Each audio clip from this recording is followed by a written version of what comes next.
gas is taken reversibly around the cycle ABCDA as shown on the temperature versus entropy diagram। Next page में temperature और entropy का diagram है, उसमें ideal gas के बारे में दिया हुआ है कि वो ABCDA साइक्लिक प्रोसेस से गुजरा।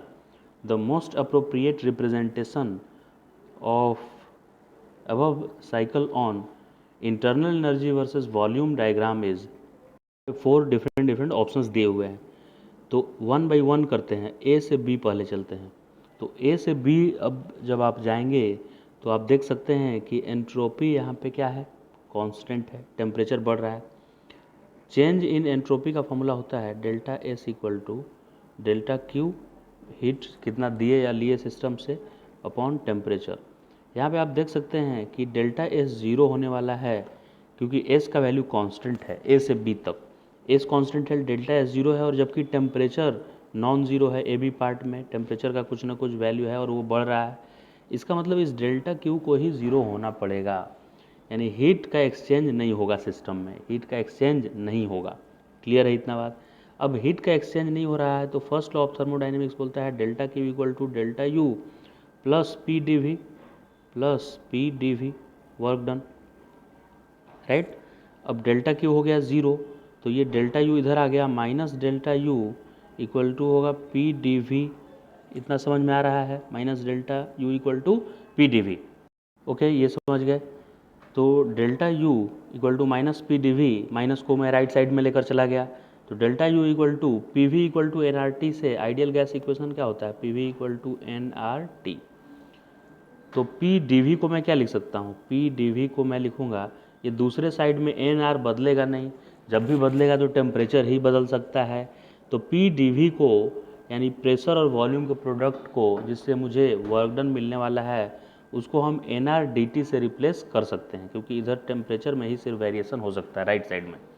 तो पी डी वी को मैं यहाँ पे, पी डी वी को नहीं पूरा, सिर्फ पी को, एक्चुअली में देखिए P V equal to n R T है, तो सिर्फ मैं P को रिप्लेस करना चाहता हूँ। पी वी बराबर क्या था, n R T P V. तो इस V को सिर्फ नीचे ले आए हम, तो P इक्वल टू क्या हो गया, n R T by V हो गया कि नहीं, इतना हुआ कि नहीं बताइए?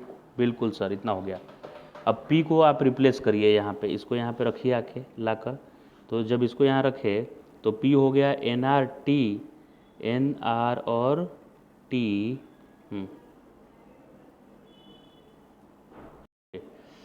N R.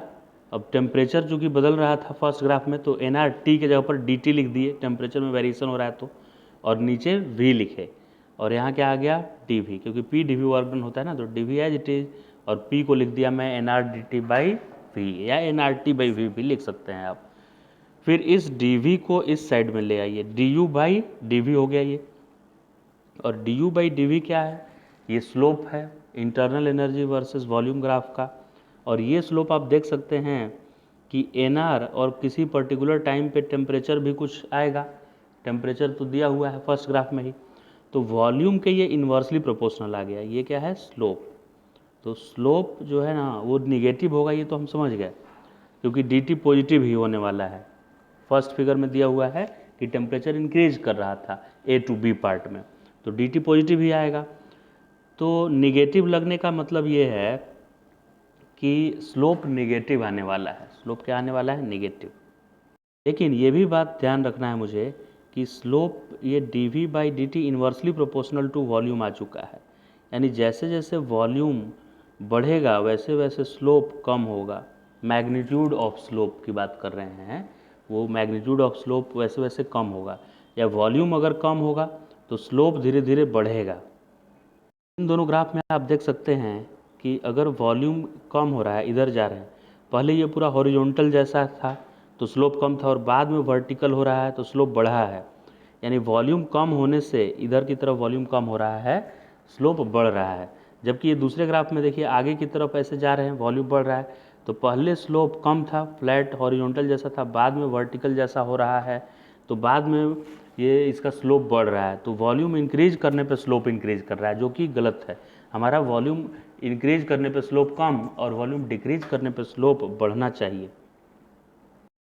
तो ए से बी वाले पार्ट में क्या हमने देखा कि स्लोप बढ़ना चाहिए। तो फर्स्ट पे देखिए ए में है पहले हॉरिजॉन्टल जैसा है, ऐसा स्लोप है, बाद में स्लोप वर्टिकल जैसा हो रहा है, यानी इंक्रीज कर रहा है। और इस साइड में जाने पे वॉल्यूम क्या हो रहा है, डिक्रीज हो रहा है वॉल्यूम, राइट।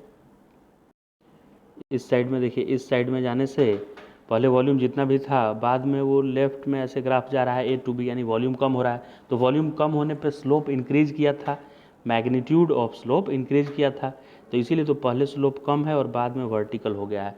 तो ये ए ऑप्शन सही आ रहा है। बी में क्या है कि पहले ही स्लोप ज़्यादा है और बाद में हॉरिजॉन्टल जैसा हो रहा है, तो जबकि वॉल्यूम ए से बी जाने में डिक्रीज कर रहा है वॉल्यूम, राइट। तो वॉल्यूम डिक्रीज करने पे स्लोप डिक्रीज कर गया, गलत हो गया। वॉल्यूम डिक्रीज करने से स्लोप इंक्रीज होना चाहिए था। सी और डी क्यों, ए और बी में तो समझ गए कि ए करेक्ट आ रहा है, बी गलत हो रहा है। अब सी डी क्यों गलत हो रहा है, तो सी पार्ट में देखिए आप, सी पार्ट में, सी ऑप्शन में ए से लेकर बी तक वॉल्यूम कांस्टेंट ये रखा है।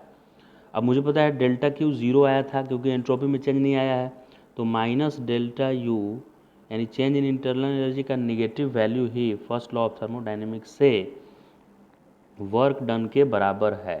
अब चूंकि टेम्परेचर, आप जो फर्स्ट डायग्राम देखेंगे, ये देखिए फर्स्ट, उसमें टेम्परेचर इंक्रीज किया है ना, फर्स्ट डायग्राम में ए से बी टेम्परेचर बढ़ा है, तो डेल्टा यू तो पक्का कुछ ना कुछ आएगा, ये ज़ीरो नहीं आएगा, क्योंकि टेम्परेचर बढ़ा है तो इंटरनल एनर्जी में चेंज आएगा।